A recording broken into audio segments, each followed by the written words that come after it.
I am going to show you how to promote Temu affiliates link on Facebook Marketplace. So let's get started.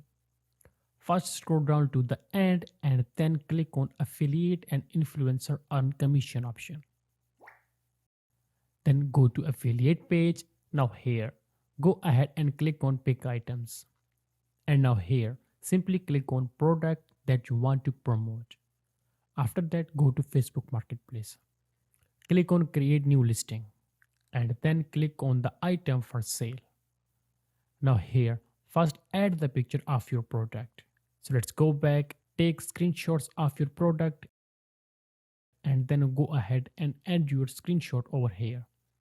Next add titles, prices, category, condition and click on more detail and in the description paste the template of your product. Just click on share button and then copy the template and paste it in the description. You can also provide more detail about your product.